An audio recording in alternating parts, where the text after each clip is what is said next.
It's my undisputed pleasure to close out Build Stuff. I've been getting to get a bit of a reputation for being the one that finishes conferences. I think I take that as possibly a compliment, or not.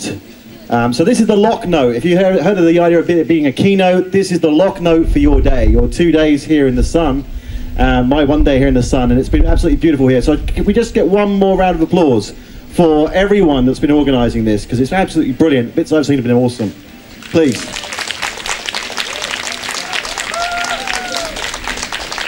It's also a nice seamless way for me now to grab the guitar. So before I get going properly into the meat of the actual talk, because there is a talk, before I get into that, I want to just remind us of where we were about a year ago when I was talking about microservices then. A year ago I was not married, and now I am, so that's been quite a substantial change to the world. I can honestly say microservices haven't played a huge part in that. So don't worry about microservice adoption if you'd like to remain a bachelor or something similar for the rest of your life. It's not how it works. But I can honestly say I've gone from being in a somewhat distributed microservices background kind of world to a strongly monolithic but wonderful marriage. And I know she's watching on the camera, so you can't wave for her, but anyway, I can. So I will. Right, so let's get going. This is where we were about a year ago. Hopefully some of this might be familiar to you if you've seen some of my talks. And don't worry, there is new stuff coming.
Thank you.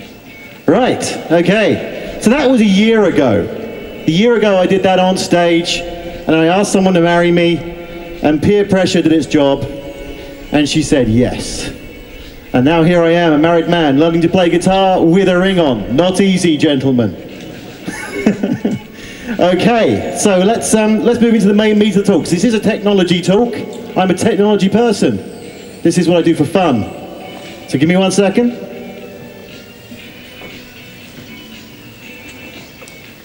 And let's get out the slideware. If you can't see the slideware at the back, don't worry, it's slideware. You're not missing much. Okay. So this is shooting the thrill with microservices, which might not be the easiest sell to you if you've done microservices. Anyone doing microservices right now? And who's loving it? And who's loving every moment of those distributed transactions? And loving every moment of that latency and everything else that could go wrong, possibly go wrong in a distributed system. You see, someone sold us on a journey. They said, possibly me, they said, let's do this thing called microservices because that's what those cool companies do. And then a lot of us did it, and a lot of us have been on a bit of a journey for the last year or two. And that's the first thing I want to pull out, really, which is the world is better than it was by a long way. We should be congratulating ourselves. We've actually gone on a maturity curve in microservices land. We started off not knowing what we were doing at all. Someone said, do microservices. Someone said, what is that? And then someone said, I've got some money from the board, says we can do this thing. And then we did it. We created really small-ish RESTful services, because that's what everyone else is doing. And they gave us so much pleasure, didn't they? And then we built these huge systems out of these things. And I remember at one point there was a critical mass where the number of microservices went way over the number of people involved. And there was that crashing wave of uncertainty when they had maybe up to 10 to 20 microservices per person. And you heard the term, you write it, you run it. So how many are you running at once? It became a measure of distinction in our industry. But the world is better than it was, because I believe we've worked our way beyond these things now. Okay, we've come through what I call version 1 microservices. That horrible adoption curve. Actually, there was a feeling for this one. I'm going to tell you about this, because I used to be an agile coach. I'm sorry. I was never a certified Scrum Master. That is a different sort of problem. No, I was an agile coach. Does anyone know the difference between a coach and a consultant? It's not just the number involved. You want to shout it out? Okay, a consultant, if you've got one coming in, or if you are one, this is the trick. If you're a consultant, you're supposed to know the answer. Or if you don't, you make it up. Okay? You know the answer. You've got the advice. If you are a coach, you don't have to know the answer. You're going to help them discover it. I'm here to enable you. That's what we do in coaching. So I was an agile coach, and I can remember a whole period of time in my coaching career when I realized that there was trouble on the horizon. Because everyone had done or was doing agile transformations. And I imagine if I asked you who here is an agile software developer building stuff in an agile manner, there's probably quite a few here. But you'll probably recall that some of that adoption, that transformation, depending on where you were, was quite painful. Not only was it painful, there was this distinctive moment that people would call me. They would call me up and go, Russ, you're an agile coach. I was like, yeah, sure. We've been doing this agile transformation for a couple of years now. We spent a lot of money on it. Could you come in and tell us how much better things are now? Could you do an audit of our transformation potential? How great we are. Now, think about the irony of this. You're going to get a third party to come in and go, yeah, things are better, I think. I wasn't here then, but yeah, things could be better. And what I noticed was I used to go on stage and talk about this and go, there's this agile adoption hump. People are doing this thing and they're hitting a wall, which is a wall where the board is saying, what have you done with our money?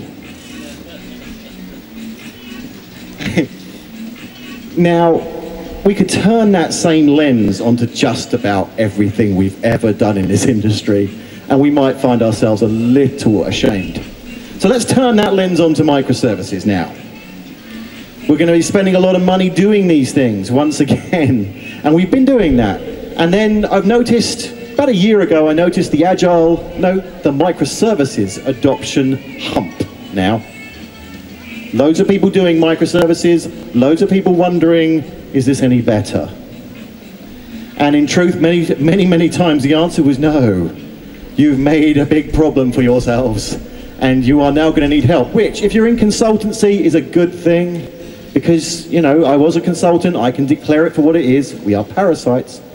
And it's good when the host is slightly upset, because otherwise you don't get called, right? And this is what happened about a year ago, over and over again. I got really upset and I moved out of straight line consultancy. I decided I couldn't do that anymore. There was just too many people, too many patients to see. And so instead I transitioned into being a product person, which has a whole different other collection of ethical questions with it. But I'll talk about that in a moment.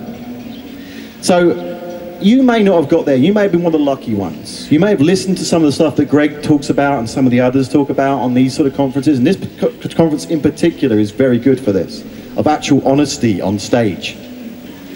And when you get that honesty, you know what, you think about things, you adopt them in a nice, rational manner that they might suit you, because the answer on stage is, I don't know what your context is, but I'll tell you what I've done. In fact, I would like anyone who talks on stage, if you could just start your talks with that. I don't really know what it's going to do for you, but I'm going to tell you what I've done. And it sort of works. Lots of people do. And so it's great to see some of my colleagues in this industry here that do say that sort of thing. But microservices, about a year and a half, year ago, that wasn't the case. People were very much on stage saying, you need to do this, this, this, and this, and things will be better. And then they weren't. And that wasn't a joke. And then they were certainly not any better at all. And so I saw this adoption hump. And I hoped that people would start to move on to phase 2, which seemed to work. One way or another, I don't take any credit for this, but certain individuals were on stage saying, do you know what, this is madness. Let's not make everything tiny. Why is size important? There's not a man here that would like that to be, you know, size to be removed from the equation. Okay, it's not the important measure. What is the measure, as I used to go on stage and talk about a lot, is what can you do with your system now that you couldn't do before? That's it. What can you do now you couldn't do before? How adaptable can your software system be when stuff happens? And the good news is that seemed to sink in, and lots of people started looking at some of the great lessons out there in our industry, things like looking at event sourcing and events generally, and starting to put REST at the boundaries, because it was useful as an API, but it was pretty poor when it was on every single component in your application, particularly when it was applied dogmatically. And that's what happened, is we moved away. We stopped being dogmatic. That's fantastic. We should congratulate ourselves from this. We're actually better than I've seen most adoption curves in this industry. So that's a good thing. The problem is that although it is better, we still have a lot of danger that will go the wrong way. We still could get too interested in our own technical beauty and forget what we're actually trying to achieve. And so I suggest that there's probably time to talk about a V3. If V1 was, let's make everything REST, including that tiny little utility class, and V2 was, do you know what, that's madness. Let's try and rebase this, use some rationality, maybe keep REST where we need it, because we know what that means now. Oh, by the way, I'm not going to embarrass anyone by asking how many actual microservices you have that are truly, in any sense, RESTful. There's an awful lot out there, and I know I've done it. I said, it's a REST microservice. No, it's not. It's HTTP with a message going across it. But anyway, it doesn't really matter. As long as you're getting some better results from the system that you're trying to build, that's good by me. And remember, it was about speed and adaptability. That's what we always wanted. It's what microservices were supposed to deliver. And they would do if you approached them a certain way. But V3 is coming down the line. The problem with V3, or if you like phase 3 of our adoption story, is that when we hit V3, we really can't hide as much as we did before. There's less talking on stage. You might have noticed I talk less on stage than I used to. It's not just because I'm married. It's because there is less to say. As people start to do the right thing, there's less to go on about. But there is another phase to this, and that's a dangerous phase. This is the phase where vendors get involved. I have for you my brand spanking new microservices platform. All you need to do is spend this much enterprise money. You all know that enterprise should be spelled with a euro sign, right? A really big euro sign. Okay? Euro is pretty translatable out here, isn't it? Okay. Because they used to be pound sign, that confused everyone until we Brexited. Anyway, so despite that madness, let's talk about something else. Yeah, so enterprise software, my enterprise microservices, someone's going to be selling this to you right now, aren't they? Have you not seen it on the horizon? So I would like to give you some thoughts, I suppose, to help you navigate the danger of the enterprise vendor solution for microservices. Because that, to me, is the biggest danger we face right now, which is a good thing. We've progressed, but now we have potentially a new demon. Okay, and to help you understand this, I want you to picture a story for a moment. Okay. So I would just tell you the story, but I kind of need to play some music along with it. I think it deserves some music. So let's do it how it feels. Let's go here. Yeah, that's what we're talking about. I'm going to put the volume down because chances are you won't be able to hear me if it goes full on. Oh yeah. Who cannot get pumped up to this? Right, you're going to build a new app. How excited are you? It's going to be amazing. You're going to lock in the marketplace. You are going to build the next most wonderful to-do list application. Not just to-do lists. We're talking social to-do. You're going to share with the country exactly what you've got to do next, including your shopping. It's going to be awesome. Next, you're going to create a beautiful, beautiful looking app. You're feeling pumped. A web UI for interacting with to-do lists around the world. You can imagine you'll put your to-do in and someone in China will want that same to-do. Mainly, how do we get out of poverty? Moving on, we've got our to-do list. We know we're technical, right? We're technical. We're in the cafe, things are going well. We need to write at least a back-end service that stores to-do lists. These amazing to-do lists. So that they can be made available across devices and the World Wide Web. Global, people, global. This is awesome. What investor will not pump money into this until they are blue? We're then going to write some tests, because we forgot about that before. We're going to write some tests that are going to make this to-do app awesome. It's going to be available 24/7. Everyone is going to want to do stuff with our to-do. And that's it, people. Look at that team. Can you feel the blood? Can you feel the capitalism? This is your next dream. And this is the moment at which you are at your highest pinnacle, because, unfortunately, this is where it all goes downhill.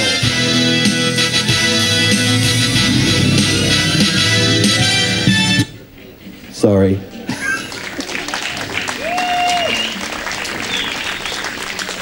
You see, I need a different soundtrack for the reality that hits next. It can't be Rocky, I'm afraid. Rocky is a little too fictional for me on this. So let's try this one. Whew, that breath. Now, remember that moment. You are here. Now reality hits. Lots of theories suggest that anyone doing slides can only do so many slides a minute without killing the audience. I am going to test that theory. I've got 40 slides to do in 2 minutes. For the non-English speaking members of the audience, these slides will be available for download pretty much anywhere. So keep up. Ready?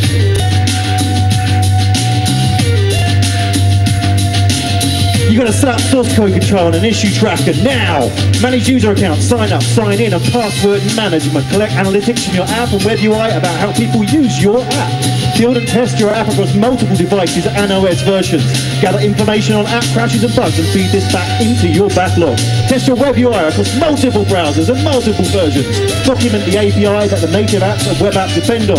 Push client-side assets out onto the content distribution network of your choice and keep them up to date. Version your API perfectly so that you can evolve the client and the back-end service independently. Implement rate limiting for requests because you don't want someone accidentally flooding you. Set up a CI service that monitors your repository for changes, builds and tests your software. Set up a CD service that deploys new versions of your software to your chosen deployment platform, which we know has to be cloud to get any investment. Set up networking rules so that the components of your backend can see each other and are protected from other traffic. Enable the components of your backend service, e.g. the API implementation database, to find each other. Ensure the service can survive failure of an availability zone even. Arizona, I thought for a moment, but no.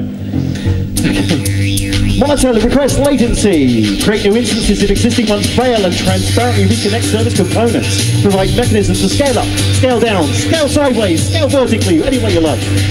Trace requests all the way through the system at all moments in time.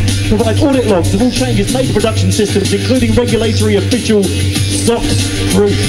Set up an alerting mechanism for problems in production. Put in place a disaster recovery solution and test it. Backup and recovery of processes around data. Create operational playbooks. We like the term playbooks. It doesn't mean just recipes. It doesn't mean, oh my goodness, what do I do now? They're playbooks. And test those plays. Put in place automated failure testing. Get some simians in, that's cool. Ensure service has no security weaknesses, including cross-site scripting, etc. Monitor CVE reports for all components in your stack and replace as soon as a vulnerability is found. Devise deployment schemes for e.g. blue-green, red-blue, red-black, phased rollout and rollback. Collect logs from all components for your analysis. Enable marketing to do A/B and feature testing across all A/Bs. Monitor and visualize all of the above, all of it, and ensure that things continue to flow smoothly through the pipeline at all times. Package all of your application components in a form suitable for deployment. Manage stand-up and tear-down of dev and test environments.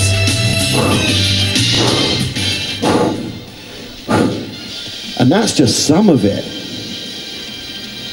Can you imagine? No one would start a product ever if they saw that list. And unfortunately, we don't actually stop there, even though the song has actually got to its end.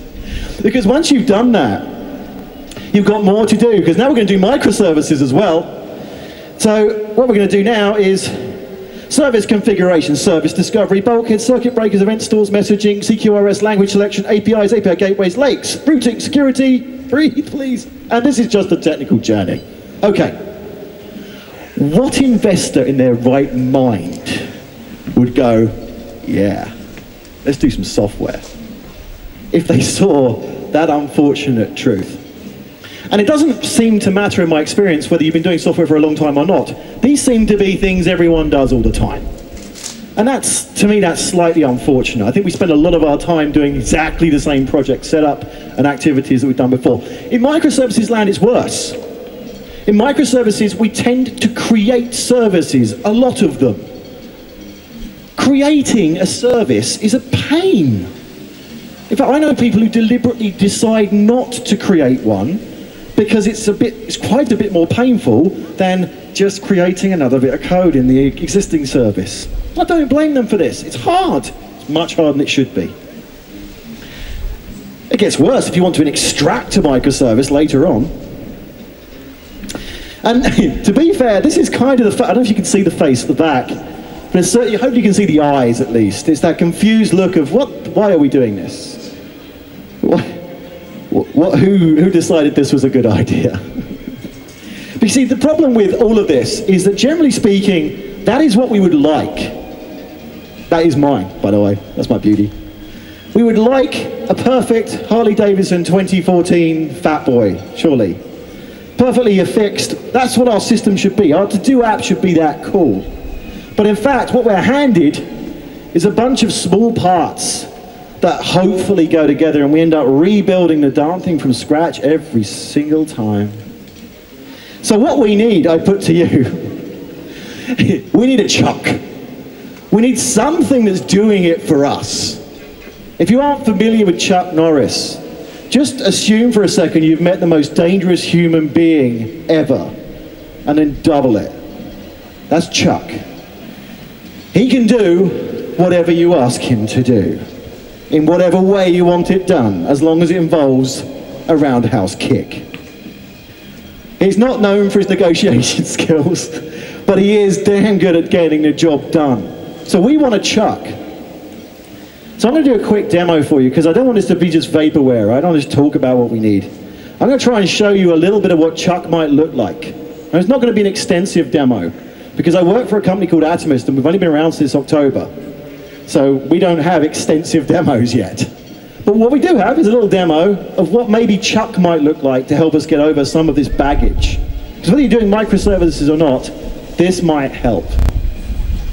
Okay, so let's have a little look. Chuck, by the way, is only ever available on Slack. Should point this out. If you're not using Slack, then other messaging platforms will eventually be available, but right now it's all on Slack. Okay, so here's my Chuck, which at the moment, unfortunately, I can't ask him to do a roundhouse kick. He gets a little confused by that. I've tried, but he doesn't seem to go for it. And I've never tried it at this resolution, so we'll see. And at the back, I'll tell you what I've written. You'll be amazed. Okay, so one of the things I'm going to do is I'm going to ask Chuck to list my templates, just to make sure he's there. You there, dude? Okay, he's doing stuff. So just to introduce what this system's doing, this is what I call template-driven development. Template and editor-driven development. You see, all that rubbish that we do as developers, like creating a new service, like upgrading its POMs, if you're in Java land, or dependencies if you're not, playing around with all sorts of testing, introducing stuff that we know has to be there. When vendors put out new versions of code and they say, just upgrade to the new version, and we have to go ahead and decide how to do it. All of that stuff, Chuck is your man. He's going to do all that for you. Including creating, you can't see this guy's at the back, but what I'm writing there is going to be epic. It's create a microservice. See, I like talking to Chuck about creating microservices, and he's come back with stuff. He can help me create a microservice. Excellent. He asked me which template to use. I'm getting a little bit bored of Chuck at this point. But it's okay, I can roll with it. I'll pick one of these things, so maybe I'll pick the Flask one here. I'm a Python guy, so I'm going to use a bit of Python. So I want to base it on that one, please, Chuck. Okay, then I have to enter a package name. Sorry about the text being hidden. I have to enter a package name. Now I'm going to go through all the details on this, but basically you run through a small recipe, and then bam, what it does is create for you a Slack channel to discuss your new microservice with your collaborators, because guess what? We do have to talk to other people. I work in an incredibly distributed team. We don't call it a remote team because there is no center at all. Right now, I think online, we probably have 3 of my colleagues, some of them in Australia. And that's how we work. So we've realized the best way to use Slack and collaborate is new microservice, new Slack channel. Let's figure out who to invite. In fact, the system now looks for who should invite because they might have expertise in this area. It brings them onto the Slack channel and says, hey, there's a new thing being built. You might be interested in it. Now, hopefully you can start to see where this story is going. At the same time, Chuck will have gone ahead and created a new entry in Travis, got me a new CI build working. And if Chuck's aware of it, he'll go ahead and deploy my service somewhere and have it running immediately. And I get all those links straight in my Slack channel and tell me where stuff is. I can do it with Flask. I can do it with whatever I like, because I can write the templates. I can write the templates. So project templates are cool. They get me there quicker. Now, hopefully you're starting to see the story here. This is about making our development lives really quick. It's great that we could do microservices because they make adaptable software down the line, but if we could really help developers do these things quickly, over and over again, as they need to now, then we're in a better world.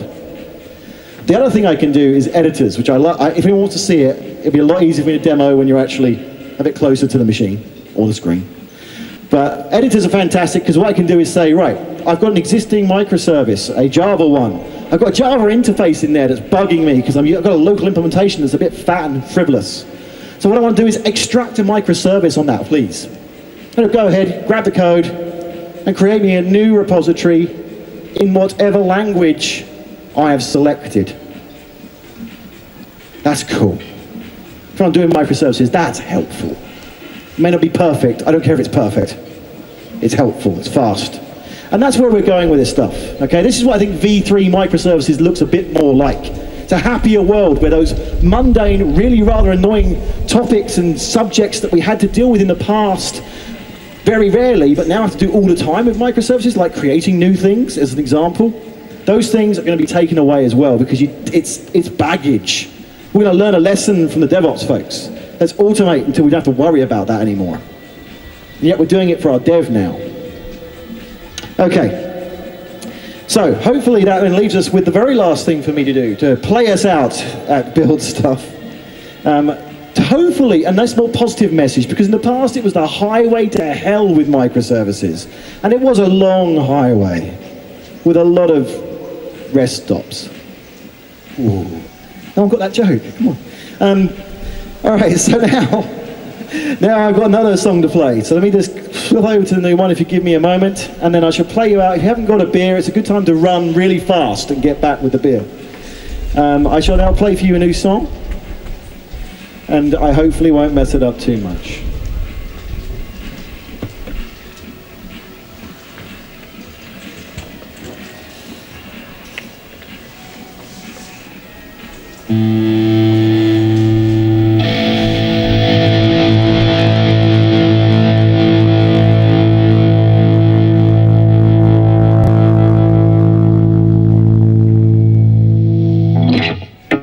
That's it. Give me a moment.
Thank you very much.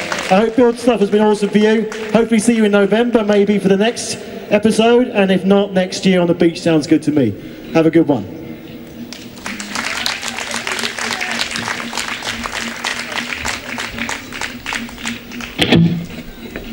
And if anyone wants to give the guitar a go, now is a good time to wander up. And if anyone wants to not hear people having a go on the guitar, now's a good time to get a beer. I had an announcement to make as well. There are some guys in the back with some cool skills when it comes to tequila throwing around, right? So, head to the back of the room. There's going to be some people throwing alcohol around willy-nilly. It's going to be fun. So if you fancy watching a demonstration of juggling par excellence, that's where it's going to be.